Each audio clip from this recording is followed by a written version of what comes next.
In spite of the fact of having so many technologies, we going to Mars and all, we are not able to understand Earth in totality. Now, if you go further, the temperature increases so much that mining activity is not possible. So, when an earthquake happens, due to any reason for that matter, energy is released. Now, energy is in the form of waves. Now, when we are talking about seismic waves, we basically categorize them into various categories. Now, see, these are the factors which can release energy in the form of the P and the S waves. Then earthquake is generated or originates, then obviously these monitoring centers basically detect it quickly and then quickly inform the people if certain further planning has to be done. The upper crust and the lower crust, there is variation in the density and the nature. That is why between them there is a discontinuity. Hello aspirants, welcome to PW OnlyIAS English. I am here Harpreet Singh with the second lecture from the Physical Geography series. I hope you enjoyed the first lecture and you got to know about so many concepts of geography. Similarly, we are here with the second lecture, that is interior of the earth. Now students, please remember, before we begin this lecture, I am repeating the same thing. Please have your registers or A4 sheets along with you. While I am explaining you, please note down these things. Pause the video wherever it is required and note down. There is a very big misconception that possibly just getting the PDF or downloading it from somewhere and simply copying it will not help. It is very important you see the lecture completely, make the best use of it, make your notes. By the end of the lecture, you will be having your consolidated notes which you can revise, which will be very useful for your prelims as well as the mains examination. Every single diagram over here is drawn by hand. So you will yourself feel that yes, we can ourselves also draw these diagrams. So my recommendation is going to be that please very carefully watch this video and make the best use of it. Let's begin with today's lecture. Hello aspirants, as you know that the free NCERT series is going on completely in English on this particular channel, PW OnlyIAS English. So in order to download the notes which we completely write on the board and the description that we give, so for that you will have to enroll in this free batch, and please for that click on the description link given below, by which you can enroll in the batch and get access to all the notes what we write on the board. Along with it, please remember, those who want to comprehensively further prepare for the examination, we have two batches. These are the paid batches, those aiming for 2026. You have the Titan batch. It is a comprehensive preparation for the prelims, mains as well as the interview for 10,999. Along with it, this is another batch, Pinnacle, again in complete English. Those who are aiming for 2027, you can enroll in this batch for 13,499. Both of them are very comprehensive, that prepare you so that you meet the demand of the civil services examination. Before that, please remember that the links given below, you can click on them and enroll, whether you are enrolling for the free NCERT batch or these two paid batches. Let's begin. Now, first of all, the very interesting thing that comes is Earth's interior. Now, today someone asked me, has any scientist gone to the interior of the Earth? We're not talking about Jules Verne books and those comedy lectures. No, nobody has actually gone. So now the question arises is, how do we know that the word like core, mantle, or what type of substances are present inside the Earth? Now that is a big question in itself. Now see, in spite of the fact of having so many technologies, we going to Mars and all, we are not able to understand Earth in totality. Now, we have the knowledge about the Earth or the Earth's interior based on various direct and indirect sources. Now, we will study all of them little, what is required by the civil services. But remember, even till today, we do not have a very precise information. If someone tells me, can there be some other metal that is present inside the core or let us say the mantle? Possibly yes. But based on the limited knowledge that the scientists have, we are going to study and analyze the Earth's interior. Now, let us begin. Now, the most important thing is, before we study the Earth's interior, we should actually understand from where we have got the information. Please understand, I could have taught you mantle, crust, core before even explaining this. But now let us assume that you are a scientist along with me who wants to study the Earth's interior. But how will you study the Earth's interior? So similarly, from that perspective, I'm going to teach you, right? So supposingly you want to study Earth's interior and you have no knowledge about it. So what would be the possible sources? Now, there are certain direct sources. I'm listing them here. We'll be explaining them also to you. Direct sources, that means directly you are getting to know about the Earth's interior. First, deep earth mining and drilling. Now, when you deep drill, let us say a few kilometers deep, possibly you can get samples of the minerals or the rocks that are present. Based on that, based on the extraction, you can possibly test them later on in the lab and get to know what type of minerals are present, right? Similarly, surface rocks, rocks that are present on the surface, and volcanic eruptions. We'll be dealing and understanding them again. So when the volcanic eruption takes place, you know the lava is there. Possibly you can get to know what is the composition of the lava. Similarly, there are certain indirect sources. Now, you're not getting to know directly because over here you can possibly test a rock. You can test the composition. But over here you cannot. So that is why it is known as under the category of indirect sources. There are certain temperature and pressure variations. We'll be understanding them in the next slide, don't worry. Meteors striking, gravitational anomalies, magnetic field and seismic activity. Now, these are few of them which are very important from the indirect sources. Please remember one thing very categorically. While we are focusing on this content from the basis of NCERT, I had told you in the previous lecture also that I will be expanding the concepts that are present in the NCERT for your convenience, so that the gap between the NCERT and actually what is required for the civil services is basically filled. So that vacuum is filled, right? So let us analyze each one of them in a little bit detail so that you can write an answer also based on that. Let's see. First, begin with the direct sources. Okay, let's remove the indirect sources from here. We have removed it. Now let's see direct sources. Deep earth mining and drilling.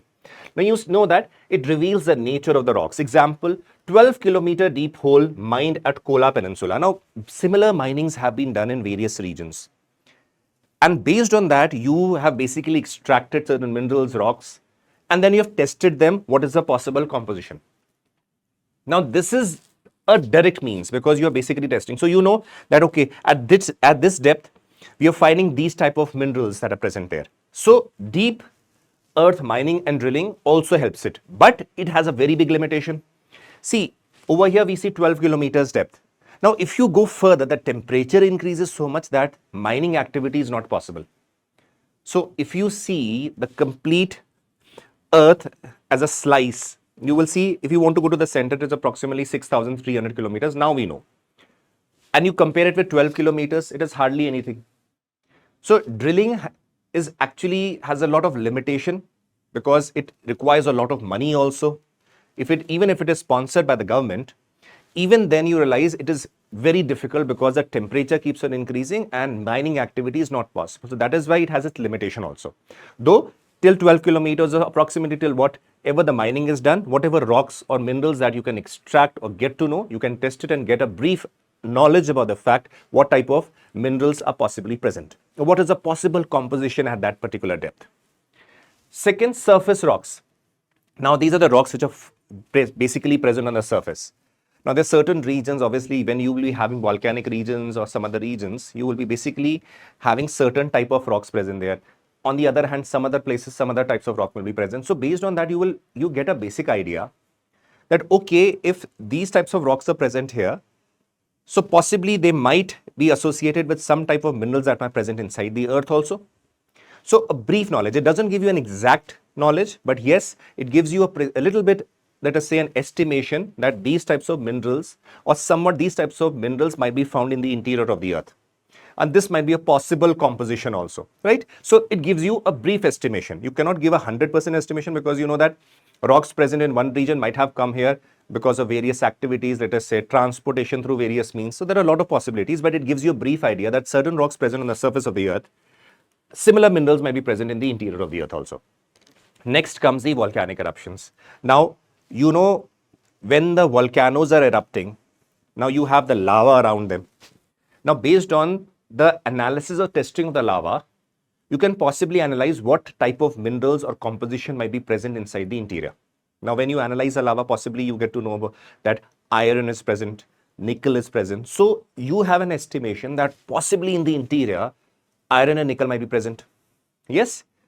So based on that also, you might have other composition like silica might be present, whether it is more or whether it is less. So you get to know that silica is also present inside. So a lot of things are possible over here and a lot of predictions can be made. But again, these, in spite of being the direct sources, you are not able to get a very precise picture. Please remember that.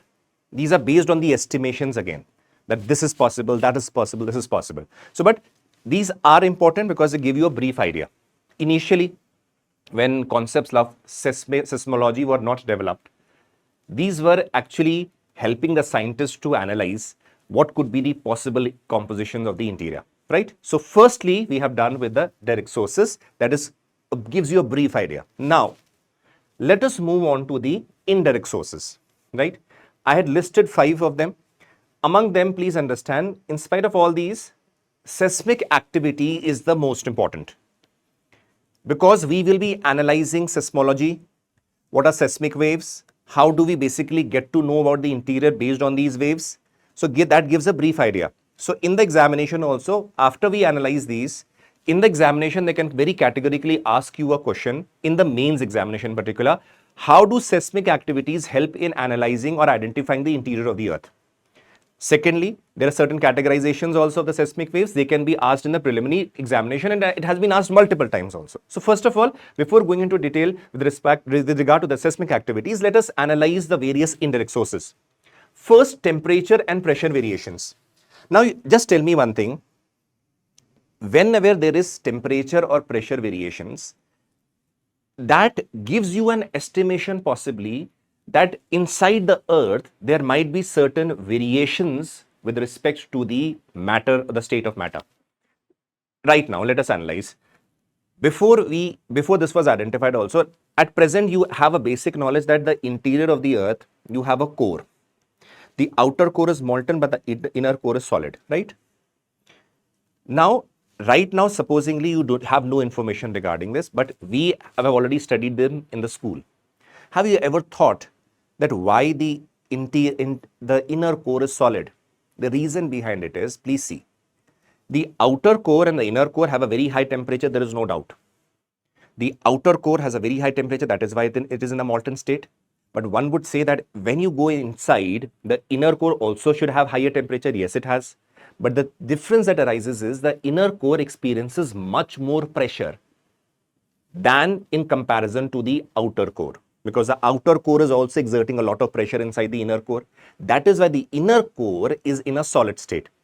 Now tell me one thing, based on the pressure variations or the temperature variations, you get a brief idea that possibly there is different states of matter that are present inside the earth. Now, based simply on temperature and pressure variations, we might not be able to analyze or get to know. That is why what I've mentioned over is seismic activity.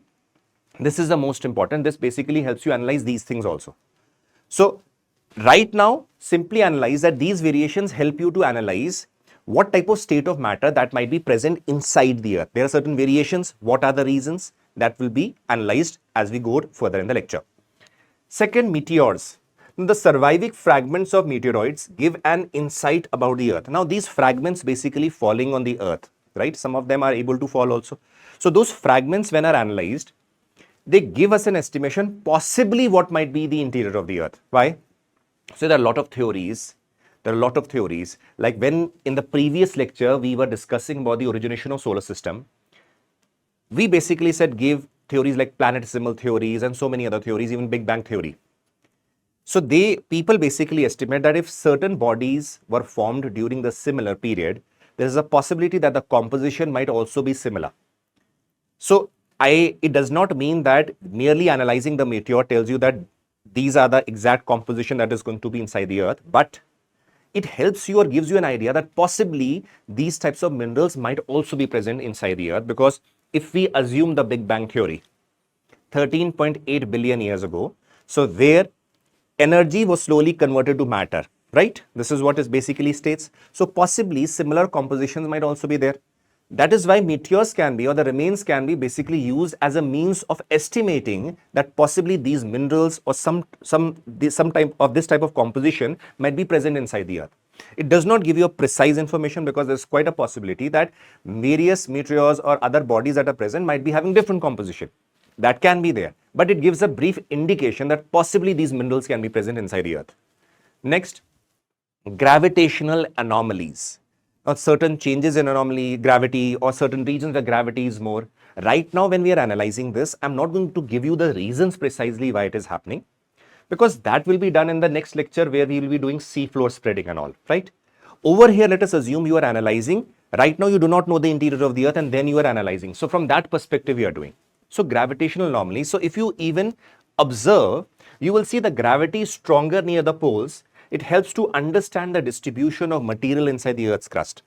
There are a lot of factors that are responsible for gravity being more at the poles, but from the prima facie observation, one can see possibly there is certain composition of minerals that are present that basically changes the gravity, or gravity being more in certain regions. So possibly that helps us to understand the composition of the earth present, or what is present more, or what minerals are present more in certain regions. So this is a general outcome from the first observation. These anomalies, again, when we go further, we will be analyzing how the shape of the earth, how the centrifugal forces and all these forces, centrifugal forces, they are balancing, and that are the reasons for the gravitational, let us say, forces being more at the equator and less being at the, more being at the poles and less at the equator, that we will analyze later. But over here, just seeing at the gravitational anomaly, the first thing will be possibly certain minerals are present at certain regions inside the earth that are possibly responsible for gravity being more at certain regions. So this is again the first or indirect evidence with respect to the interior of the earth. When I go to magnetic field, magnetic surveys reveal information about the magnetic materials in the earth. Now, if you realize that, if you see the Atlantic Ocean, you will be realizing that there are, in a way, seafloor spreading concept is associating, which we'll be studying in the next chapter. You will see that there are evidences of pole being reversed, North Pole and South Pole, a certain magnetic material being present there.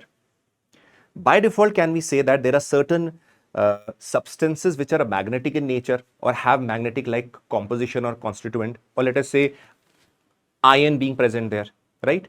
So by these things, by the magnetic field, or let us say the magnetic field being present here, we basically get to analyze that possibly certain materials are there which are basically adopting the characteristics of the magnetic field when they are coming out in the form of lava and aligning themselves to the magnetic field. So possibly we can get to know that there are certain substances which are magnetic in nature, right? That is why this also helps us to analyze what is a possible interior, what is a possible composition of the interior of the earth. Again, over here, it does not tell you the precise composition. It gives you an indication that this can be the possibility. Now, when you see all these four, they are indirect, yes, but along with them, they are not completely convincing with respect to what is the composition or the interior of the earth. The last one is that which is the most important, seismic activity. Seismic waves are the crucial sources of information about the earth interior. We will be analyzing this particular topic in a lot of detail because this is the source, the primary source in a way through which we have been able to analyze what is possibly the interior of the earth. Now, being very practical about this, you have read the direct sources, you have read the indirect sources, particularly the four. These again convey or give you an indication what is a possible interior, but does not tell you exactly what is the interior. So seismic waves have been able to resolve this problem to a great extent, though new discoveries are continuously being made. So we'll analyze them also. Let's see. Seismology and Earth's interior. In the examination, as I've already told you, they can ask you very directly the types of waves. They can ask you how seismic activity is helping you to analyze the possible interior of the earth. A very good question, 15 marker can come, and this is the answer which we're going to study over here. Now, seismology and seismic wave. Now, what is seismology? Now, seismology is basically a branch of science which studies the various aspects of seismic waves that are produced during the earthquakes. So it is a branch of science which basically analyzes how and where the waves are being created, and along with it, the various aspects that are associated with those earthquake waves are basically studied by this branch that is known as seismology. This is a broad science. It has basically helped you also, this branch, in analyzing the interior of the earth. Now, this is a branch, but when I talk about what are we basically talking about, it is the seismic waves. Now, these are mechanical energy waves caused by an earthquake. Now, when you have an earthquake, you realize there is energy that is released.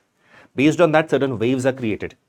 And these waves basically help us in analyzing the interior of the earth. How? We will see this. Now, please understand. The moment you hear about the seismic waves, you know that possibly that means there is certain earthquake that was caused and that led to release of energy. We will be studying earthquake also over here, so don't worry. So, when an earthquake happens, due to any reason for that matter, energy is released. Now, energy is in the form of waves. Now, when we are talking about seismic waves, we basically categorize them into various categories. Now, see, types of waves produced. There are two broad categories. First are the body waves. Now, the body waves has two further categories. P waves, that is known as the primary waves. S waves, that are known as the secondary waves. Right? Body waves. Now, these are the waves which are basically inside or the interior of the earth. Now, there are other category of waves, surface waves. When these body waves basically interact with the surface, it leads to the creation of surface waves. We will be seeing the definitions, don't worry. Those are known as the surface waves. The surface waves themselves are of two categories. First, love waves. Second, relic waves. So, again, let's see. Due to the seismic activities, two broad categories of waves are created. First, you have the body waves. Then you have the surface waves. The body waves are of two categories. First, the P waves, the primary waves and the secondary waves. Then you have the surface waves, which are two categories, love waves and the relic waves. Done. You can just copy it down if you want. I'm giving you a minute. Quickly. Types of waves, body waves, surface waves, primary, secondary, love and relic. Now, having understood this, let us study each one of them in detail. When I talk about body waves, they travel within the body that is interior of the earth.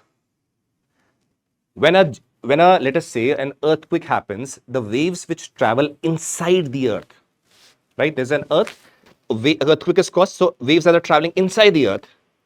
These are known as the body waves. That is why it is known as body, because it is traveling inside in a way, if you consider earth like an organism, its body, that is the interior, inside that the waves are traveling. So those waves that are traveling in the interior of the earth are known as the body waves in a broad category. Clear? Now, there are two categories as you are already known, the S waves and the P waves. Now see, this question has been repeatedly asked in your preliminary examination. See, if I take last 20 years papers, you can see at least 4 to 5 times minimum. Questions have been asked directly and 2 to 3 times indirectly. So that means there is a great possibility of this question being asked in your preliminary examination. Obviously, in the mains, I've already told you the question, where they can ask you how seismic waves help you to analyze or decipher the interior of the earth, right? I will be giving you this question at the end of the class also to practice. Now, for that, you need to understand what these waves are. Let's see. P waves and the S waves. Now, please understand, P waves are by nature the fastest waves. They travel the fastest in comparison to the other waves that we have just now mentioned. Now, please understand there is unique nature of these waves. These waves can travel through solid, liquid as well as gases. Now, when an earthquake is caused, let us say, and energy is released, that means P waves start moving, let us say traveling. I know very well that whatever be the composition of the interior of the earth, these waves will basically travel through almost all the mediums, because you will say inside the earth possibly there can be solid, liquid or gas, whatever be the case. Let us assume, right now we do not know the interior. Let's assume that. So that means P waves can travel through possibly all the states of matter, right over here, all the 3 states over here. That means solid, liquid and gases. So this is a nature. Now, they are longitudinal. Please understand, when you were in school in the physics chapter, when you study sound, you realize that sound waves are longitudinal waves, the way they travel. Similarly, the primary waves are also longitudinal in nature. That is why when you see, when the waves travel, there is compression and rarefaction between the constituents through which they are basically traveling. Like sound wave, when I'm speaking to you, you will be realizing there is compression and rarefaction within the air also. That is why the sound is able to travel. Similarly, the way they are moving, it is also related. Let us say they are moving from one, let us say they are traveling through a medium, let us say solid or liquid. There is compression and rarefaction. That is how they travel. That is why they are longitudinal in nature. Next, P waves vibrate parallel to the direction of propagation. Yes, that is why they are propagating or moving parallel to the direction of propagation, right? See, parallel. That is why this statement is written. They vibrate parallel to the direction of propagation of the wave. Now, these characteristics which I have presented to you right now are extraordinarily important. Every single statement over here forms a core of your understanding, so please understand them. They are the fastest, they can travel through solid, liquid and gases. They are longitudinal waves like the sound waves as we basically see or have studied also. And if they are longitudinal, what do we say? While they are traveling through a medium, there is compression and rarefaction. That is why these waves basically propagate in that nature. So that is why we can say they propagate in the direction parallel to the direction of propagation. They are propagating in the direction parallel to the propagation because it is also moving in this case, and there is rarefaction and compression within the same direction where it is moving. So that is why parallel to the direction of propagation. So these are the P waves.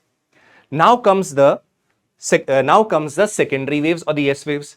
Now see, when an earthquake is originated, you will be seeing P waves and S waves are released. P waves can travel through solid, liquid and gases, but S waves have a unique characteristic because of their nature that they can travel only through solid. They cannot travel through liquid or gaseous state. Please understand that very well. Now tell me one thing, just based on this, if there is certain substance inside the earth which is in a complete liquid state, possibly we will not be seeing the S waves crossing that. Obviously, now the question will come, please understand. Question will come, sir, in that case, is mantle also, because see, mantle is also in a liquid state. See, these queries come in your mind. I'll not answer them right now. I'll be answering you after we have studied the interior of the earth. Keep it in mind. Remember, when we have completed this lecture, you will be writing this answer in the comment section. The question is, if we say the S waves are traveling only in the solid state, then can S waves cross the mantle? Now you will say, sir, we do not know what mantle is. Bache, you know which you have studied in the school. I'll be teaching you here, don't worry. Keep this question in mind. We will be coming back to this question after approximately 10 minutes. You'll see that. Okay. They travel only in the solid state. But when a medium is solid, they can travel. They cannot travel through a liquid or the gaseous state. Second nature, why this happens? Because it is transverse in nature. You have already studied, when you study the chapter of physics in school, you see that light waves are transverse in nature. Similarly, these waves, secondary waves, are transverse in nature. The direction of propagation is perpendicular to the direction of the wave direction. See, the direction of vibration basically is perpendicular to the direction of propagation. So what happens is, please understand, in this particular case, the direction of the vibration of the S waves is perpendicular to the wave in which it is moving. Because of this characteristic being there, we realize that it is not able to move in the liquid or the gaseous state and only in the solid state. Now, these two things which you have studied over here forms the core idea of the P waves as well as the S waves, which you should keep in mind. Having done this, you have 2 minutes to quickly note it down. These are the characteristics also, and which you can use to differentiate between both of them. Quickly note it down. The major thing, please remember, they are longitudinal. They are again transverse in nature. These P waves vibrate parallel to the direction of propagation. Their vibration is perpendicular to the direction of propagation, as I've already mentioned. These are the core differences that are there. Now let's move ahead. Second broad category are the surface waves. Surface waves are the body waves interact with the surface rocks and generate a new set of waves. They move only along the surface. They are known as the surface waves. Now please understand, when the body waves are generated, they will be moving through in all the directions. Let us say in the interior of the earth, if a earthquake or earthquake-like activity happens, seismic waves are generated. Now these waves will be moving in all the directions. The ones which are moving inside the interior of the earth, it is fine. We know them and the form of the body waves, but then certain waves will be traveling towards the surface also. Now these body waves, when they interact with the surface rocks, it will lead to a generation of a categorization of waves which are known as the surface waves. In a way, when the body waves interact with the surface rocks, it leads to a creation of a set of waves which travel only on the surface of the earth. That is why they are known as surface waves. Now, they're traveling on the surface. That is why the most destructive in nature for us, because that will lead to, let us say, buildings falling, loss of human life, destruction on large scale, because these waves are traveling on the surface of the earth. That is why that they are known as the most destructive in nature for us. Clear? What is surface waves and what are body waves, you know? Now, within the surface waves, there are two categorization. See, love waves. Let us assume that there is a road, right? If a surface wave in the form of love waves is encountered by this road, let us say an earthquake happens over here and these waves are traveling, it will lead to a horizontal zigzag like shape over here.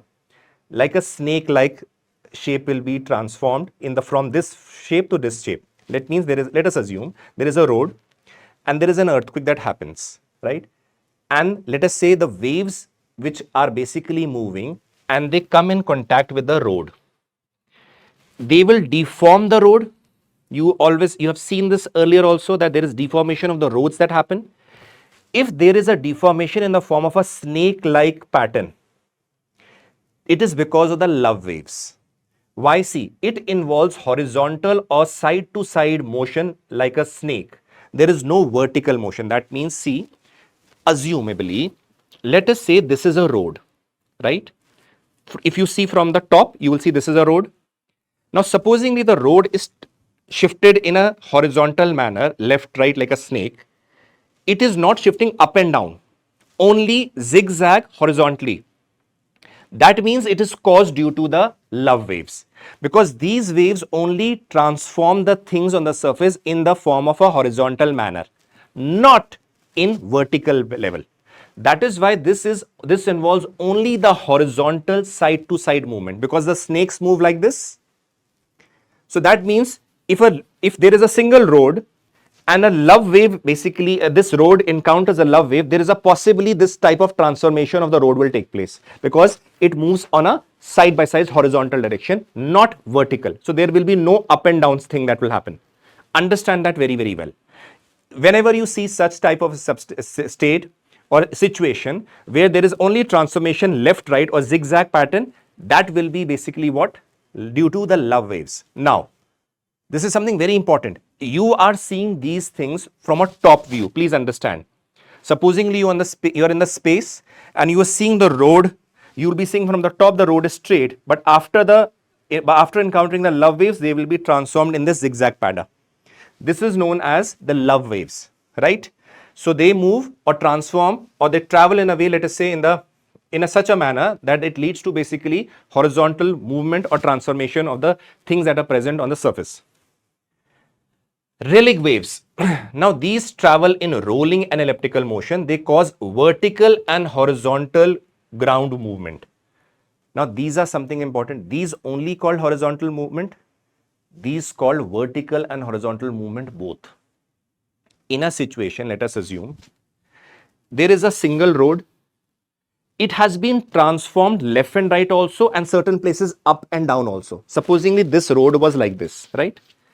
Now there is a transformation where this has been pulled up, this has been pulled down, and there is zigzag motion also. That means it involves horizontal as well as vertical motion. It is due to the relic waves. It is due to the relic waves. Now you'll ask me, sir, just tell me one thing. Why haven't you mentioned P and S waves? Beta, please, because P and S waves are body waves and they are in the interior traveling. When the P or the S waves, that means that the body waves interact with the surface rocks, it leads to the creation of these two types of waves. If there is transformation of the things that are present on the surface, only in the horizontal or the snake-like pattern, it is because of the love waves. Otherwise, if there is horizontal and vertical transformation, it is due to the relic waves. Is it clear to everybody? This is a very simple concept. That is why I have told you this is zigzag also and up and down also. In this particular case, there is only horizontal transformation. Over here, horizontal and vertical transformation of the things that are present. That is why when you see post an earthquake, certain cases roads might be just zigzag from the straight pattern. Earlier they were straight, but later on zigzag. So that means love wave. Okay. Secondly, if there is certain transformation or let us say impact of the waves due to which there is zigzag pattern also and some things have been pulled up and something have been pulled down, then that is due to Rayleigh waves. Done. This is a very, very important concept. This has not been explained in most of the books properly, and that is why the students find it very, very difficult to comprehend it. Please make sure that you understand this concept well. Repeat it again, see the video again. This is something very, very important. Clear? Okay. Now, before I move ahead, it is also important because to understand certain basics of the earthquakes, after that only I'll be able to explain you more about the S waves, P waves, and also about how seismic waves basically helps us to analyze the interior. So for few minutes you'll have to wait to understand these concepts also because it becomes very, very important. So these are some basics of the earthquakes. Now let us see earthquakes. Now earthquakes are vibrations of the interior surface caused by sudden energy release in the Earth's crust or the upper mantle. Now it might be caused due to various reasons we will see, but what are earthquakes? These are vibrations. Now these vibrations lead to the release of energy. Now you've seen that these energy released is in the form of these waves, which you see in the form of the S waves or the P waves. Now that might be caused where? In the Earth's crust or let us say the part of the upper mantle. Now what are the causes because of which it can happen? Now please understand there are certain concepts like I'm using the words like plate tectonics and all. But you don't need to worry. We'll be doing the concept of plate tectonics in the next chapter also. Right now, just understand the brief concept because it is important for you to understand this in order to understand earthquake. I could have avoided this concept of plate tectonics here, but it is important because we are doing the chapter here. So you should understand earthquakes also. Then obviously we will be completing this concept of plate tectonics, continental drift theory in the next chapter. So right now, just understand the basics here. Causes. Now the earthquake due to the plate tectonics, you know there is certain release of energy during the tectonic activities in the Earth's crust. Let's see this.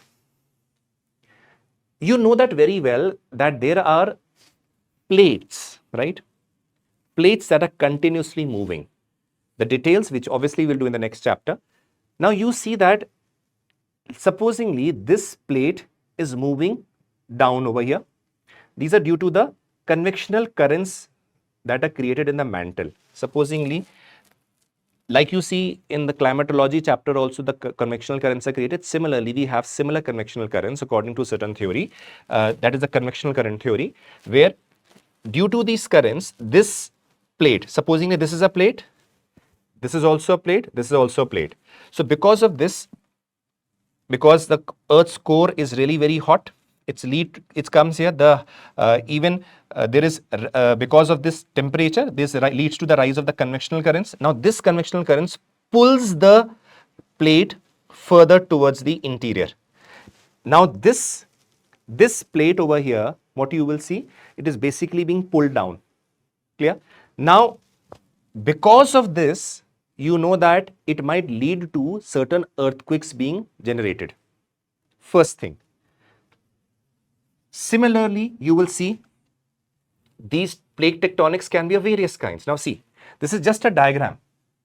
Now see, when the plates are moving, it is not only of one type, it can be of multiple types. Let us assume over here, when you see this plate basically moving or subducting beneath this particular plate, can I see it from this manner?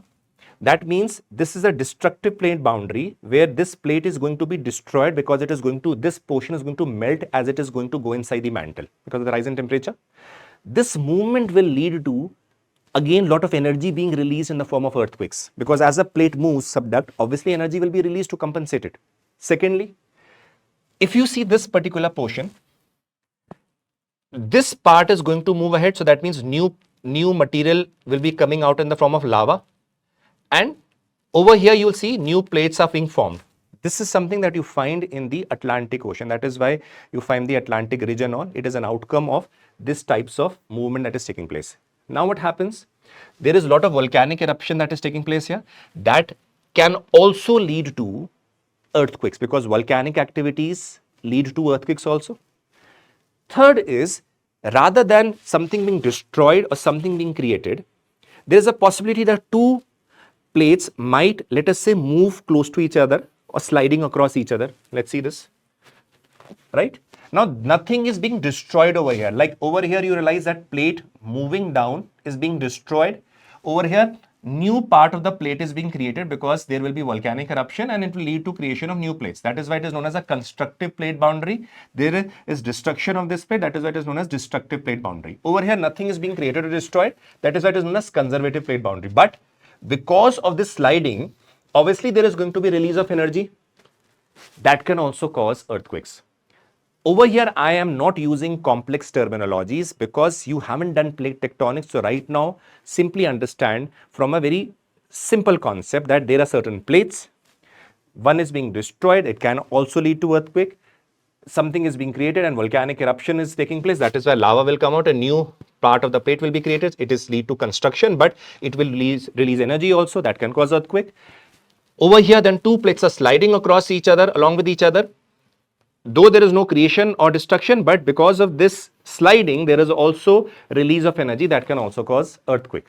Now, these are the factors which can release energy in the form of the P and the S waves. These are the causes, right? When someone asks you, rather than asking earthquakes, they can ask you a question, explain how P waves and S waves will be created. In that particular case, you should understand they're talking about the creation of earthquakes, and that is why because of those earthquakes, you have the P waves and the S waves. Secondly, they can ask you, in order to pull your leg, they can ask you, explain how the body waves, or in a way, even more, if they want to make it more difficult, they can ask you how the love waves or relic waves are created. That means body waves. So you should know that body waves are created because of the surface waves. Surface waves are generated because of the earthquake. Earthquake are caused due to these factors which I am discussing right now. First is plate tectonics. When you would have done the plate tectonics in the next chapter, these things will become very clear. Over there also I will be talking about the creation of earthquakes. You don't need to worry. Right now, because we are doing seismology and the seismic waves, little bit details should be known to you so that you can correlate with these S waves and the P waves, right? So first is plate tectonics. Brief idea I've given you through this diagram. This diagram has been represented in a more easy format in this way. So the first reason is plate tectonics. Second is volcanic activities. If let us say there is massive volcanic activity, you yourself see that it will lead to a lot of vibrations within the crust, obviously associated mantle, and that can also cause earthquake. Please remember, earthquake and volcanic activities are related to each other. Volcanic activities can cause earthquakes, and earthquakes can also lead to creation of volcanic activities, which we will be doing in the next chapter in the distribution of ocean and continents. Second, rockfall. Very large scale massive rockfalls that happen can also lead to vibrations. I'm not talking about small rockfall, massive rockfall that can happen. That can happen inside the oceans also. So that can also lead to vibrations causing earthquakes. And mining activities. If you see, there have been a lot of cases in the Himalayan region where continuous mining activities or drilling activities that are happening for development causes that have basically led to vibrations, and that further have led to other vibrations in the form of earthquakes basically being generated. So that is a ripple effect. So these are the other causes. Now, how do you measure the earthquake? That is again important. Richter scale is basically measures the magnitude, amount of energy released. Mercalli scale is basically measures the intensity, that is effect of the earthquake. That means intensity over here means what scale of destruction is being done. Magnitude basically measures the amount of energy released. Now, amount of energy released basically helps us to understand what extent of these P waves and S waves are basically being generated, which will later help us to also analyze in a way, predict that what will be its impact with respect to the surface. Now, it depends upon where the earthquake is located, obviously, inside the earth. There are certain concepts that are associated with this particular aspect of earthquake generation, so please understand this very well. You have till now studied what is earthquake, body waves, surface waves and all. Now, let us see this because this is very helpful in analyzing the concept of body waves and surface waves and their issues associated with it. Now, supposingly, please understand, there is an earthquake that is generated in the interior of the earth. Now, this is a surface or the crust, right? Let us say crust part, or this can itself be a crust, but this is the surface of the earth. Let us say this is the surface of the earth where you have the trees and the people living here. Inside the earth, it can be a crust or the upper mantle where the earthquake is generated or the earthquake originates. When the earthquake originates at this particular point, this point is known as a focus or the hypocenter. See what? You can call it a hypocenter.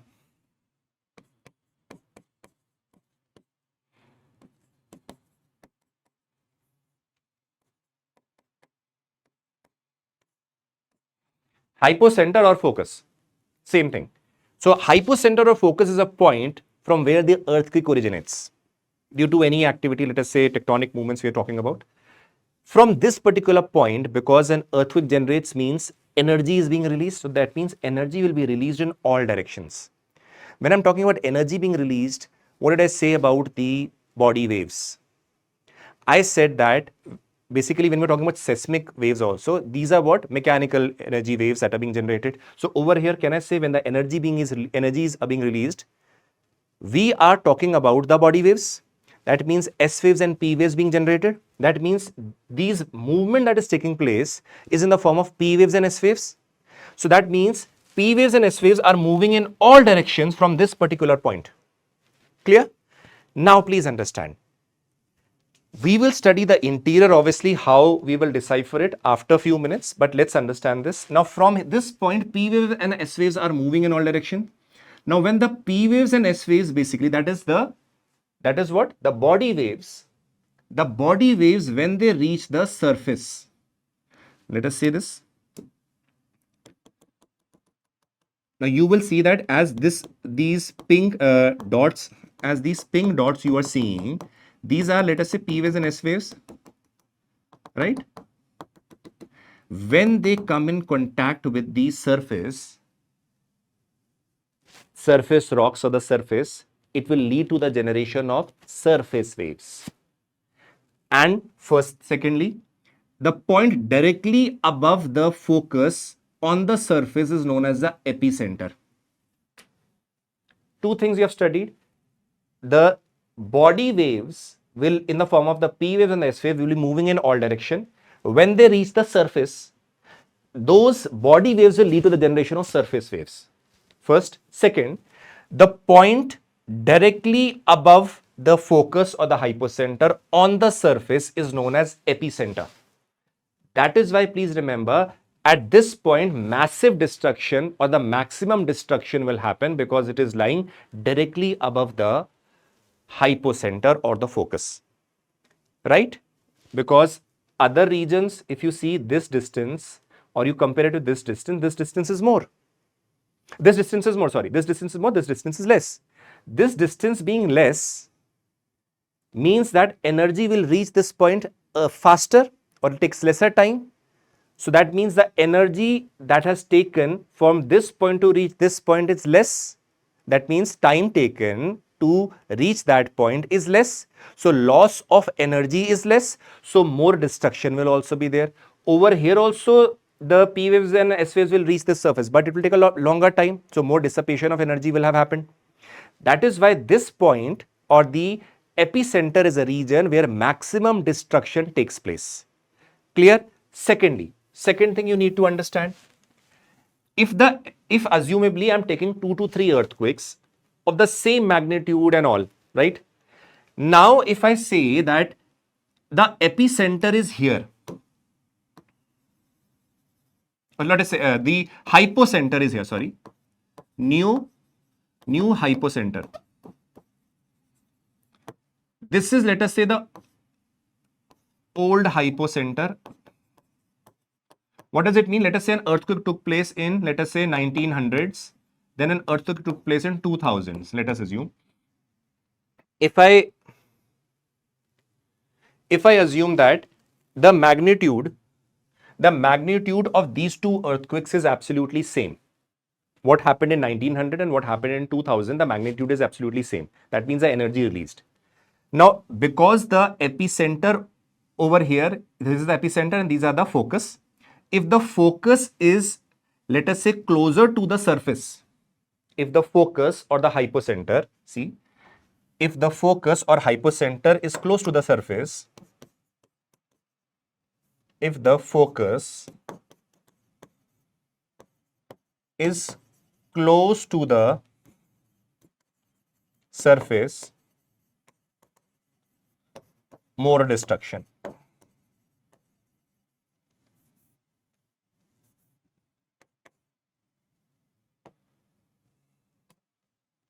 More destruction. Why? Let us say this happened in 1900.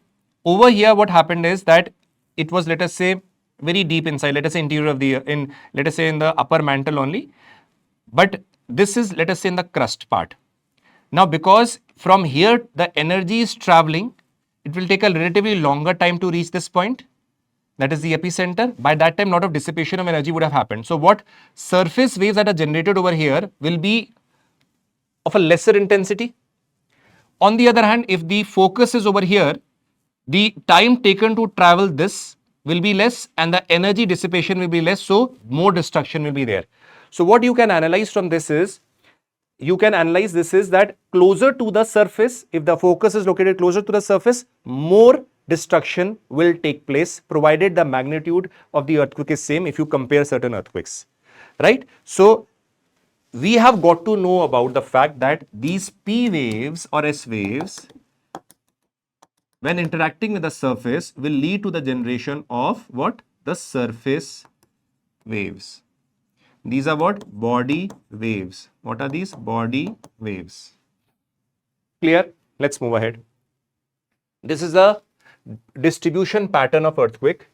Now, there are certain zones which have been demarked, which are more prone. Now, if you realize this, what is marked in yellow is a very low damage zone. That means there is very lesser chances of earthquakes happening over here and lesser damage happening. So these are these regions over here, which are present here. If you go further, you will see second is a low damage risk zone. What is marked in pink over here refer to the low damage risk zone, all these regions surrounding the zone 1. Zone 3, moderate damage risk zone. That means, okay, relatively more damage can be caused if the earthquakes happens. So more vulnerable. So these, what is marked in white basically refers to the moderate damage risk zone. Fourth, what is marked in orange over here, high damage risk zone. These regions are the high damage risk zones. That means relatively higher damage can be happen because this is zone 4. The maximum is zone 5, that means very high risk. That means these regions are very vulnerable to the earthquakes. A lot of destruction can basically happen and problems can happen. So this is one map that I've drawn by hand, and it is very important so that you can basically use this while a question on earthquake is asked. Not necessary this has to be drawn when you are doing or answering seismology, but or seismic about the interior of the earth. But if it is asked with respect to hazard and all, then you can definitely use it, right? This is a hand-drawn map. Let's move ahead. Consequences of earthquakes. Damages and destroys infrastructure, settlement, transport and communication, you all know. Material and socio-cultural losses, losses of the lives happen obviously. Leads to fire, dam fires, landslides. Leads to death of people, economic losses to the people and also to the government also. They have to again spend a lot of money in order to build the infrastructure. So these are certain consequences of the earthquakes. Now please understand how to mitigate it also. Establishing earthquake monitoring centers, again important. That is why when you say observing these waves, various monitoring centers basically refers to detectors like seismographs, all these things being located at various parts, so that the moment anything happens, you are basically aware of it. Obviously, it is important because predicting earthquake, let us say, is a very difficult task because these are very dynamic in nature. Something just happens in a second and an earthquake is generated. And it is very difficult to estimate it from a perspective like they cannot tell you that after 6 months on this date the earthquake will happen. You cannot detect that. It is very dynamic in nature. Yes, geologists do work on it and they say there is a possibility that earthquake can take place in the coming time. That is what they can imagine or tell you for further planning.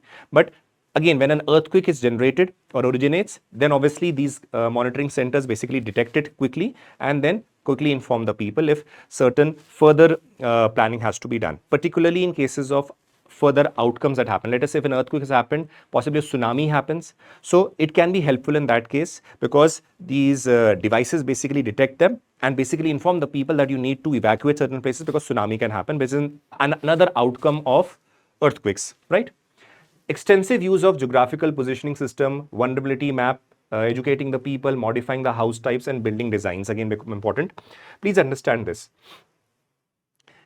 In India, we should also take examples and references from Japanese architecture, where they know that every time they have most of the severe of the earthquakes, their construction is also in such a way that it can basically tolerate those earthquakes. So similarly, this should also be replicated in India, right? Now, having done P waves, S waves, having done the concept of epicenter, concept of hypocenter, how it is generated, how those P waves basically reach the surface and leads to P waves and S waves reach the surface and creates the surface waves. We have done that.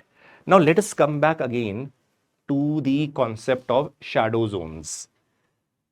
Why I taught you the earthquake concept in between is so that you should understand the concept of hypocenter and the epicenter, right? Now, this is helpful in analyzing how you get to know about the interior of the earth. See here. So, emergence of shadow zone. What is shadow zone? Now, see, across the various parts of the earth, even on the surface of land and ocean, there are a lot of devices that have been placed in order to detect the earthquake waves or these seismic waves, right? But while detecting, we can basically detect certain waves in certain regions, but in other regions, you're not able to detect them. Why does this happen? Now, because of these things only, we got to know about the interior of the earth. What are shadow zones? Let's analyze.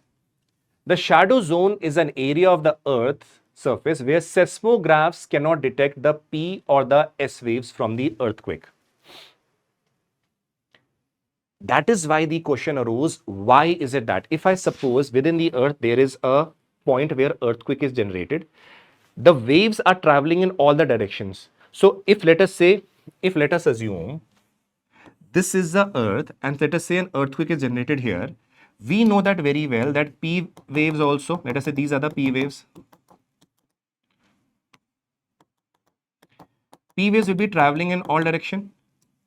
Similarly, right now we do not know what is the interior. Let us say similarly, let us say this is the S waves. S wave should also be traveling in all the direction. And earthquake generated over here should be detected over here also. The waves should be detected here also, here also, here also, here also, everywhere. But this does not happen. If an earthquake generated at a particular point, if it is releasing energy in all directions, the energy or these waves should be detected in all the parts of the surface. This is but obvious. But what happened is the scientists noted the fact that P waves are detected in certain places, certain not. S waves are detected in certain places, certain not.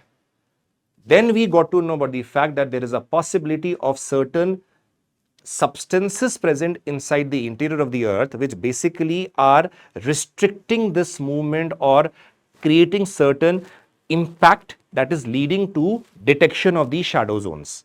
Now please understand this again. Before I basically explain you, let's see this concept. Let us assume this is a point which we can call as a focus, right?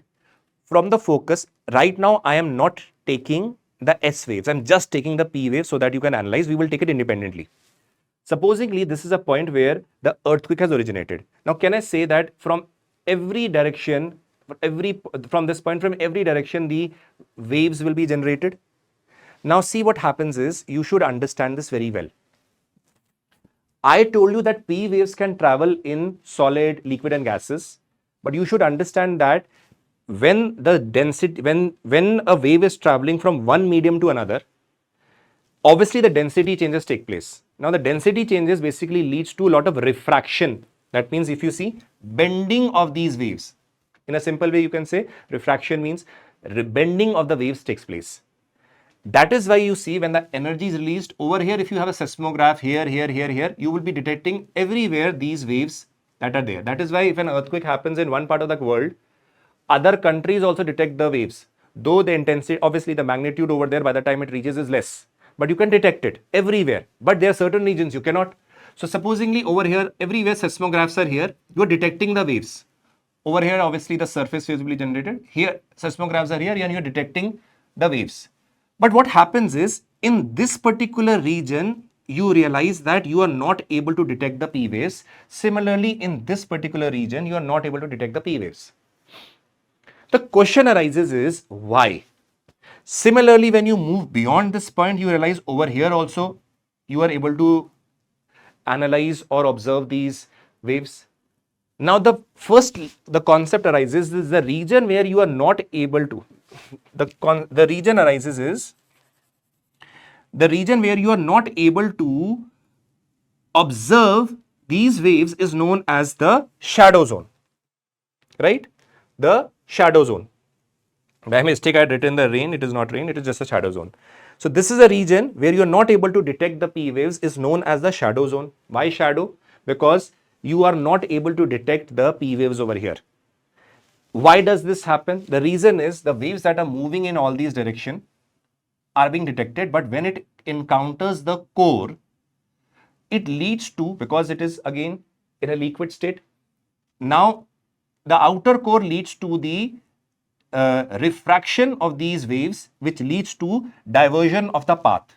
See here, diversion of the path. So rather than simply coming here, this refraction leads to this region not basically receiving any, let us say, observation with respect to the waves. So that is why this is known as a shadow zone, because of what? The refraction. Had there been no liquid substance, it had all been solid, possibly the waves would have traveled like this, like this, like this. But that means there is certain substance which is in a different medium that has basically leading to refraction, and that is why this region is not basically receiving the P waves. And that is why this is known as the shadow zone, not a rain shadow, shadow zone. Clear? Now see why. P waves can travel through solid, liquid and gases. They refract due to density differences. Why? The density of the crust is different from that of a mantle that is different from the core, and the outer core is different from the inner core. Obviously, we have drawn a simple diagram. There is also changes with respect within the mantle also when you're moving. There are obviously certain diversions of path that takes place because there is density difference. But the question arises is over here, because it is a different state altogether, the outer core is in a liquid state. That is why the refraction that takes place is of a greater degree. Now the question arises, sir, mantle is also considered like a liquid state. How it is traveling through a liquid state? Please understand, certain books mention in liquid state, it is not liquid state. It is a plastic state. Plastic state, if you observe from the perspective of the waves, it is like a solid state. That is why, yes, there can be certain refraction within that. Yes, there is. Perceptible refraction is there, but when you compare it with the core, outer core, massive refraction of the waves takes place because the density difference is very high. That is why the question that I had asked you, why the P waves, though we say mantle is in a different medium like a liquid state, but it is not. Please understand this. So I had asked you a question, answer why the P waves are able to travel through mantle. This is the reason behind it. Clear? Now, let's move ahead. Let's move ahead. See here. I have studied the P waves. Now let us see the S waves for 2 minutes. If you see, let us see, if you complete P waves, can I say from 105 degrees to 145 degrees is a shadow zone of P waves? Similarly, if you go to S waves now, from this very point that is known as the focus, energy is being released. Now, energy being released, the waves will be traveling in all the direction, right? All the direction.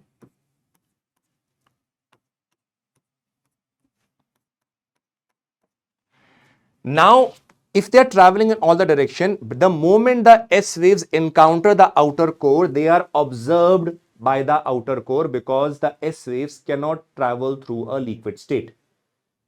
That is why the seismograms that are placed in all these directions, they can observe the S waves only to this level. That means beyond the 105 degree, all this region is a shadow zone for the S waves. So that means the shadow zone for the S wave is beyond 105 degrees. For the P waves, it is between 105 to 145 degrees. Why this nature? Because the P waves can travel through all the mediums, but the S waves can only travel through solid. Now coming back to the description, S waves can travel only through solid. S waves cannot pass through the liquid and the liquid, that is the outer core. And that is where the shadow zone over here, please understand. P waves undetected between 105 and 145 from the epicenter, and they are undetected beyond 105 degrees. So, can I say this, that the shadow zone of P waves is between 105 to 145 degrees, and that of S wave is beyond 105 degrees. Based on this, the scientists were able to discover that there are certain things which are liquid in nature. Further observation and detection basically helped us to understand that there are various layers that are present. Now, how did they analyze? Because they focused on the concept how the P waves are refracting. Now, when you realize that there are a lot of let us say lot of layers present. So for every layer there is density variation. With every density variation there is refraction of the wave taking place. Even for the P waves also and S waves also, even if two substances are in solid nature, there will be a certain refraction taking place. But if it is solid, obviously the S waves can travel through that. It cannot travel through liquid and gaseous state. So based on this continuous work of the refraction processes that have taken place, and how and why these shadow zones are created, based on these concepts, we were able to analyze or get to know about the interior of the Earth. Let's see that. Now see, what did we analyze? This helps to identify there are different states of matter inside the Earth. Now, the more you analyze the refraction angles, the pace at which it is moving, because there will be places where when the density variation takes place, the speed at which the P wave is moving will obviously increase or decrease, right? There will be variation in the speed also with density, because the P waves can travel through all the three mediums. So please remember, change in the let us say substance, or state of matter also influences the speed also. So that is why based on that calculation also we were able to detect the interior of the Earth. So this helps in identifying the different states of substances inside the Earth. Further changes in the speed helps in identifying the nature of the substances. Waves help to identify the discontinuities in the interior. Discontinuities, please understand, between let us say mantle and core, there is a certain part, because density variation will take place, that region where the density variation takes place or the changes take place is known as a discontinuity, because it is a discontinuity because there are two states of matter that are present, right? It helps to understand the interior of the Earth as a whole. So these are the four important points that you should know.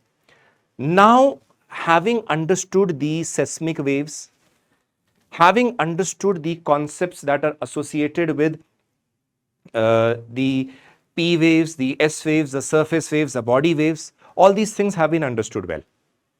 Now comes, based on all this knowledge, what have we found out? That is the Earth's interior. Let's analyze it. Before I go into further drawing of this is a very simplest form of the interior that I have made.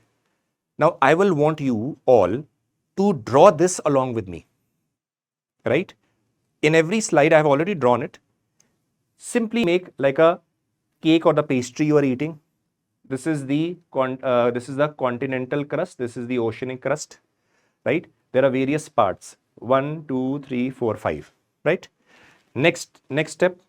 Pause the video. Next step. Just I have marked it to differentiate it. This is the continental crust. This is the oceanic crust. Then you have certain various parts over here. Let's see them. This below the crust, you have a layer which is known as upper mantle. Upper mantle. Below the upper mantle, you have a region which is known as a transition.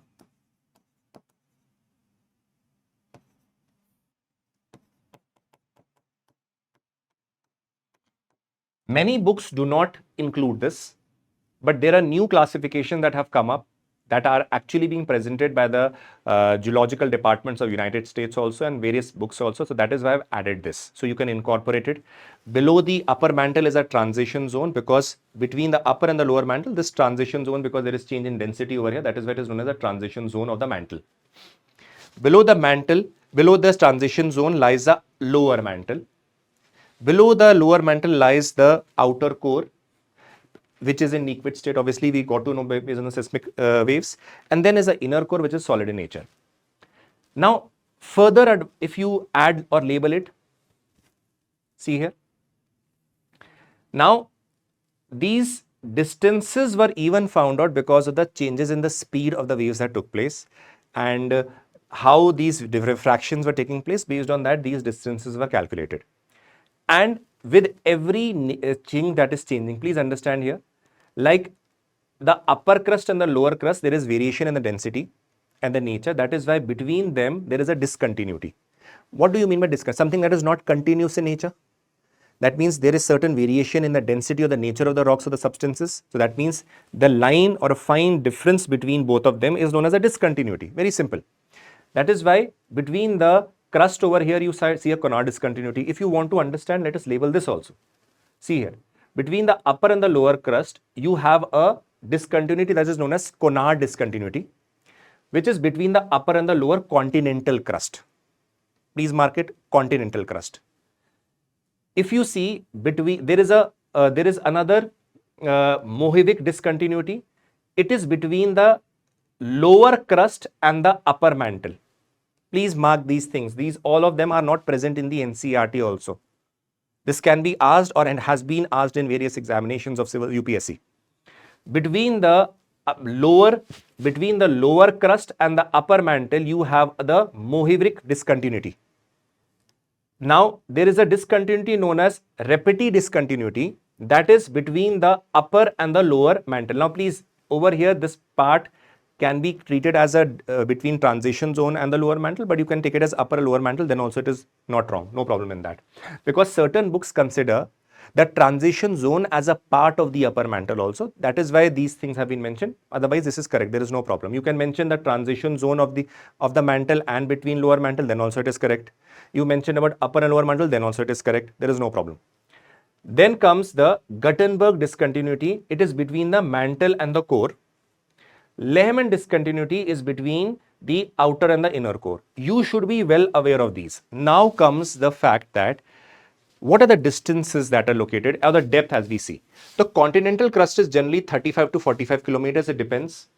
Continental oceanic crust is 5 to 7 kilometers. We will be answering this why in the next chapter, where we are going to study the concept of plate tectonics, continental drift theory, seafloor spreading. Over there, we will be analyzing why.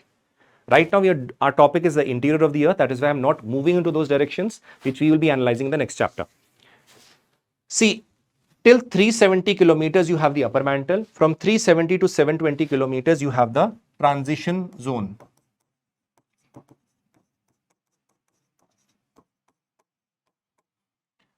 From 720 kilometer depth to 2,900 kilometers depth, you have the lower mantle. And from 2,900 to 5,100 kilometers, you have the outer core. And from 5,100 to 6,372, you have the inner core.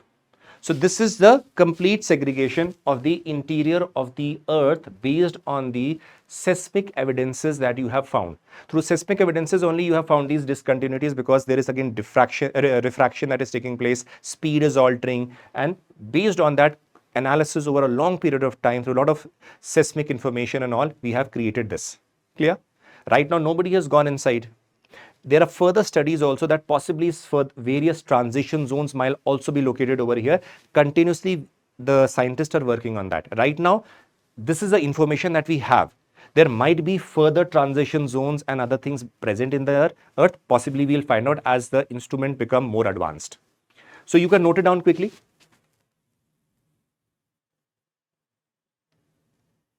Okay. Now the question comes, let us analyze each one of them in detail. Let's see that. Firstly, I am taking crust. See, I have put the diagram over here on the side.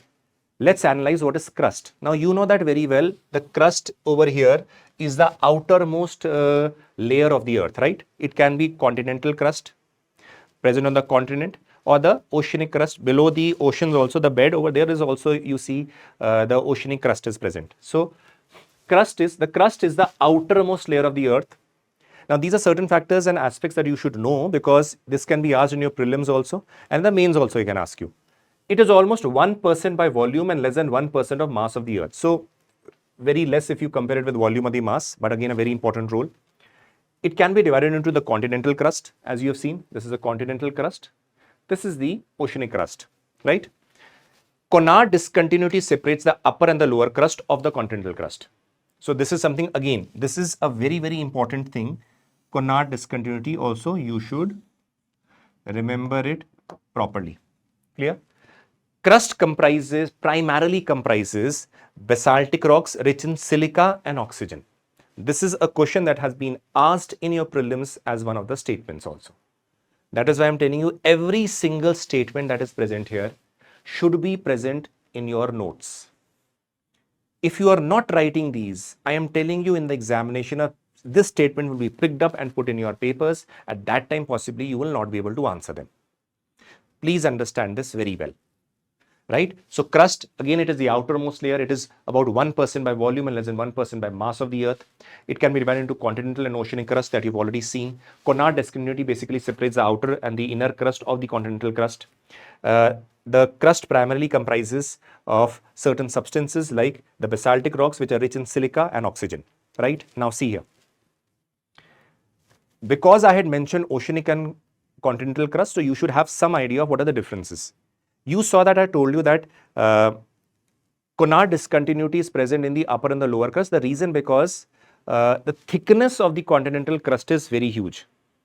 So the upper ones might be lesser dense. The inner ones, the inner part of the continental crust may be more thick. That is why the thickness of the continental crust is more. That is why you have the Connardt discontinuity present, which reflects the density variation. While the continental crust themselves are very thin, so there is absolutely lesser chance of them having a discontinuity within them, right? So that is why if you see, continental crust is 35 to 45 kilometers, whereas oceanic crust is 5 to 7. We'll be going into details regarding this in the next chapter, obviously. These are very old, 3.8 billion years. These are about 200 million years old. The reason, again, we will be analyzing based on the continental drift theory in the next chapter. Majorly granitic in nature. These are majorly basaltic in nature. Density, these are relatively less dense. That is why you always see the continental crust is here. Then the oceanic crust is subducting because it is more dense. Always observe this. That is why the oceanic crust is more dense in nature. That is why it is the one that is moving below the oceanic, below the continental crust during the time of plate tectonic movement. Please understand that. We will be doing this in the next chapter. But right now, just analyze them, right? Less dense, these are more dense. These are more stable. These are continuously recycled as subducting. Overall area wise, you realize these are 40% by the total area. These are 60%. The continental crust, right?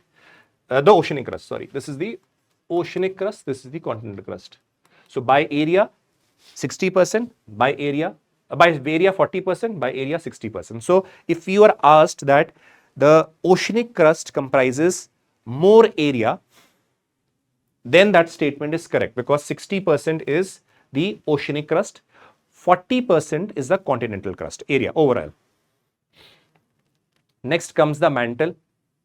Now, if you see, the mantle stretches up to a depth of 2900 kilometers. See, from the crust till the 2900 kilometers is the mantle, right? So that means it is occupying the maximum part. So you can see that it forms 83% of the Earth's volume and 68% by height or depth. So this can be asked. This is again a very important statement that has already been asked in civil services. It comprises silicate rocks. Now please understand there are very important elements that are present here. 45% oxygen, 12% silicon and 23% magnesium. You can be asked to state them in order also in your prelims examination. So how you should remember? Awesome, OSM. They will not ask you the percentage, but in order. O for oxygen, S for silicon, and M for magnesium. Oxygen, silica, and magnesium. Awesome. This is in order. So that means these are the most important elements that are present inside the mantle. Now the Mohevik discontinuity basically separates the crust from the mantle, which you have already done that. You would have drawn the diagram also. Now it has three parts. First is the upper mantle. Then is a transition zone, and then there is a lower mantle. So you should know all of them. Let's move and study them. Quickly note this down. The most important thing is awesome, oxygen, silica and magnesium.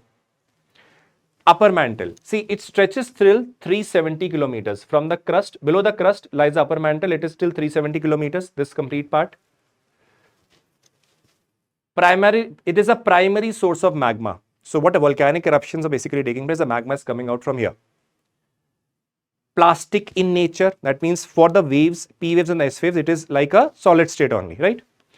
Transition zone, below the upper mantle lies a transition zone. Many books do not even mention this transition zone because of the nature, because older versions are present. New researches have not been incorporated. This is again a mantle. The only thing is it is little more denser in nature. That is why you see in a way that this is a transition zone between the upper and the lower mantle. That is why it has been mentioned over here. Between 370 to 720 kilometers. So from 370 to 720 kilometers, this is a transition zone. Clear? Below that is a lower mantle, 720 to 2900 kilometers. This is obviously the more denser part among all the mantles. So this is the lower mantle. Clear? So we have done the mantle also. Now let's come to the next part, that is the core. Now see, this is a core from 2900 to 6372 kilometers. So from 2900 to 6372 kilometers. Now please understand, Wetschart-Guttenberg discontinuity separates the mantle from the core. You know that very well, you should understand that also. This continuity is separating the mantle from the core. Density increases with depth and thus increases the speed of the primary seismic waves. Now see, when they are crossing the core, the speed of the primary waves increases rapidly because the density is more. Clear? The density is very high, so the speed will increase. So these are the ways through which we have basically found out that interior has these solid, liquid and various different parts that are present. This is something that this is a very important statement. The layers are outer layer, outer core and the inner core. That means the outer layer or the inner layer, there are two parts. Now let's see them. Outer core and the inner core. See here, outer core is from 2900 to 5100 kilometers depth, and from 51 to 6372 is the inner core. Clear? Now see here, outer core extends from 2900 to 5100 kilometers depth, comprises iron mixed with nickel and traces of other lighter metals. It is in liquid molten state. That is why you see the S waves cannot cross them and they are observed by the outer core. Clear? Inner core extends from 5100 to 6372 kilometers, comprises primarily iron, that is 80%, and some nickel. It is in solid state. So you should be very well aware of the fact that over here primarily iron is present. Now it is a solid state. Now the question comes, how is it possible that a solid body, a round solid body, is basically being surrounded by the outer core, which is in itself in liquid state? This is a solid state, right? If I see in this way, this is a solid state. It is in liquid state. How come this is in solid state and the outer part is in the liquid state? Please understand this. I'm telling you the answer, but I want each and every candidate over here to write the answer in the comment section. Why? I'm telling you, this will clear your concept when you write it. By merely listening, this will not help. Write the answer. The question is, why is the inner core in the solid state while the outer core is in the liquid state? Please understand this. I'm telling you the answer. Simplify this answer in your own words and write it in the comment section. You know that very well, as you move inside the earth or interior of the earth, the temperature is increasing. There is no doubt about it. With it is increasing the pressure. Why? Supposingly something is over here, the pressure is only being exerted by the crust. If something is over here, the pressure is being exerted by the crust, the upper mantle, the transition zone, and obviously the lower mantle. If something is over here, all these layers, and if you are here, obviously the whole pressure is on you, right? Just for reference. If you see in this particular zone, obviously the temperature is very high. Temperature being very high should lead to, let us say, some liquid state being there. That is why when you move inside, over here, the temperature is high, the outer core is in a liquid state. Done. Over here, the role of temperature is more than the role of pressure being exerted. On the other hand, when you go inside, the temperature is high, yes, but the pressure that is exerted is extraordinarily high. That is why the interior or the inner core is in a solid state where there is predominance of the pressure that is exerted in comparison to the temperature. Yes, the temperature is high, there is no doubt. But the role of pressure increases. That is why that leads to the body being in the solid state. Please understand this concept well. This is the reason. Till now, obviously, there might be new reasons that come up. We with new researches, definitely we'll add to that also. Clear? So, this is the outer core and the inner core. So, we have done with the interior also. Now, please understand, all these information that you have gathered, which I've told you till here, is based also majorly on the seismic studies or seismology. Clear? Before this division was given, there are other divisions or classifications that were given of the interior of the earth. They have been helpful, but again, this is a more precise one. But we should know them also, right? So let us see the other also. In the examination, you can be asked, let us say if they ask you, write the on the interior of the earth. So you will be using majorly the classification of the crust, mantle and the core that I have given you based on the seismic studies.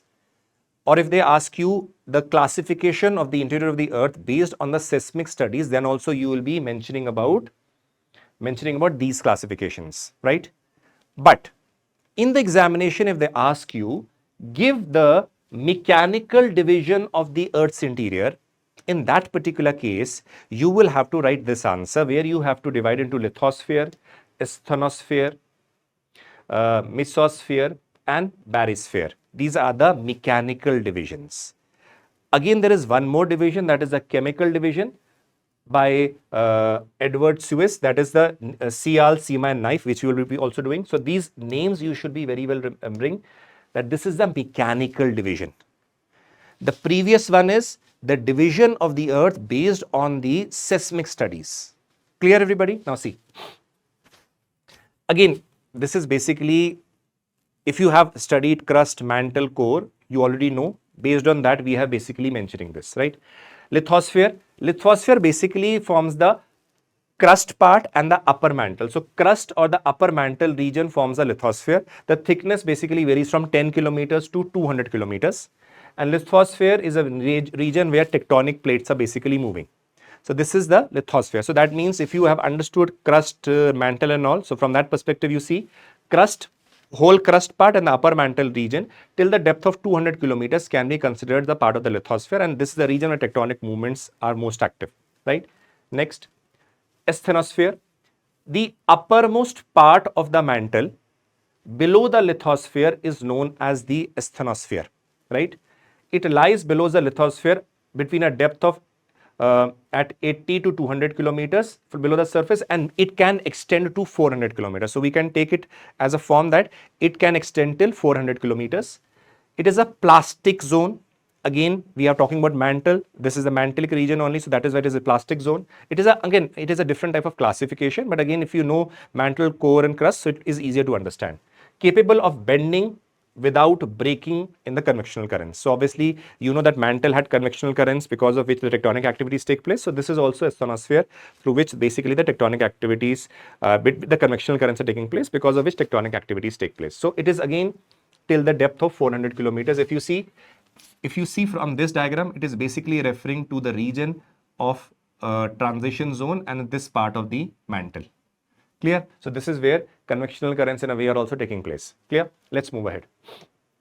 Mesosphere. Below the asthenosphere, till this part, a lithosphere was still here, let us say 200.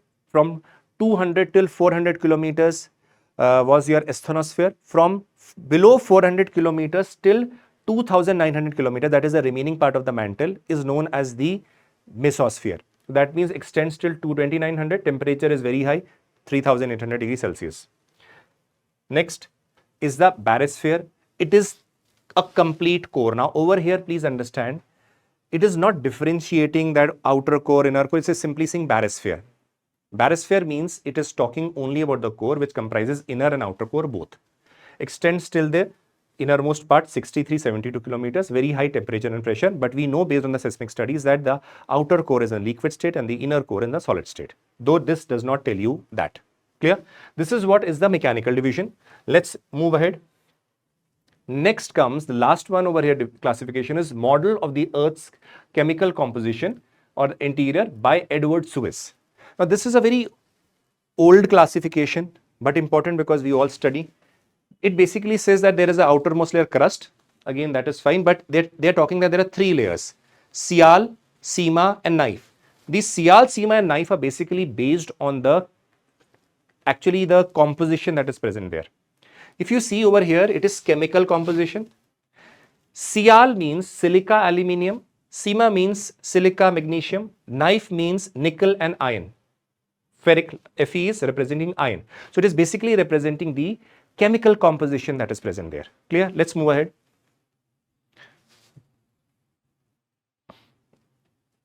Sial layer. What is sial? It is just located beneath the sedimentary cover. That means that the crustal layer below that. Sial layer comprises granites.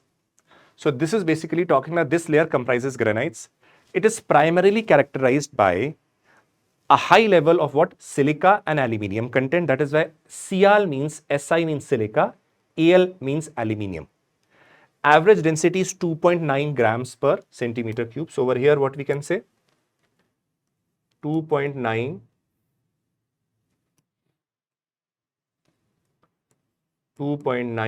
grams per centimeter cube is the average density. Thickness varies from 50 to 300 kilometers. It is rich in the acidic material. That is why you should analyze that silica is again contributing to the acidic nature also over here. Now please understand that Sial means silica aluminium, density of 2.9 grams per centimeter cube, thickness from 50 to 300 kilometers, and this is basically this particular part. Clear? Now let's move to the next part. Sema. Below the Sial, you have the sema. Now, below the Sial layer consists of basaltic source of magma and lava for the volcanic eruption. This dominant constituent is sema, S-I-M-A, that means silica and magnesium. Average density varies from 2.9 to 4.7. So that means as you're moving down, the density is increasing, again because of the mineral composition. Thickness varies from 1000 to 2000 kilometers. Now please, you will see this classification is old and it is a very generic classification. That is why the first classification based on the seismic studies were given is the most appropriate one. But these are present in the books, that is why we are understanding them. So density over here is 2.9 to 4.7 grams per centimeter cube, right? Next, knife. By word you can say that it is the inner layer below the sema. This is the knife layer, as I mentioned here. Knife means nickel and iron, and it extends till the interior, that is 6372. Density is very high, 13 grams per centimeter cube. Again, this is the third division that you should know, right? Last thing that you have to do, this I personally believe is the most important part. This has been asked in CAPF examinations, PCS examinations, and civil services examination also. There are two things that you should analyze. First, the composition when you're talking, or the proportion of the elements that are present in the Earth's crust and overall Earth. Please understand there is a difference. In the crust, what is the composition of the minerals or the elements, and what is in the entire Earth? See over here. If I see the Earth crust comprises which element which is present in the maximum proportion is oxygen. Many people will assume that some other mineral, possibly silica. No, it is oxygen, then silica, then aluminium, iron, calcium, potassium, sodium, magnesium, and others. They can even ask you to arrange this in order.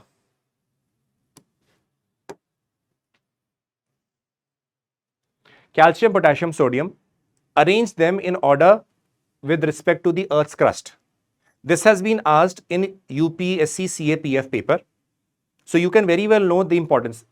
See, you can create mnemonics out of it, obviously, but you should, when you read it multiple times, it will be easier for you. There are certain things, at least these two to three things should be at least known by you: oxygen, silica, and aluminium, right? Because most of the people mark it wrong. They assume that silica is in the maximum extent. This was the crust.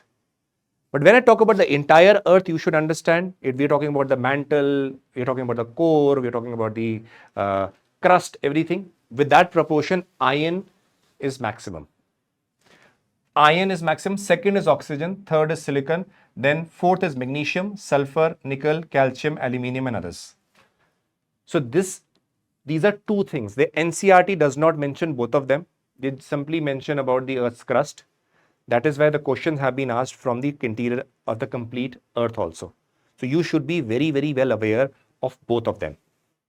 Now, based on this, we have studied the complete interior. We have done seismology, we have done earthquake, we have done surface waves, we have done body waves. All these things have been done completely. I would request you all to go through the lecture completely, properly, if not once, twice, because everything has been explained in a lot of detail. This is a one-stop solution for you to complete this chapter properly. Because there are a lot of queries that I've asked you. Once again, I am repeating, I want the answer of the question in your own words. Why the inner core is in a solid state, but the outer core is in a liquid state, right? So please write this answer in the comment section in your own words. Clear? Hopefully you enjoy the lecture too. The next lecture that is going to come is the topic of ocean and continents, which I'll be explaining you in detail, where a lot of things which you have studied in this chapter have remained unexplained, like why the oceanic crust is thin, why the oceanic crust is thin, the continental crust is thicker. How the plate tectonic movements basically happen. All these things will be explained in the next chapter, because it was difficult to add that to here, because the NCERT basically explains them in the other chapter. So we'll be following that pattern. By the time your NCERT is complete, every single concept will be clear. Again repeating, if you follow this series carefully, you will be able to attempt every single question from the UPSC prelims and the mains examination from the physical geography of the world. God bless you, take care, and Jai Hind.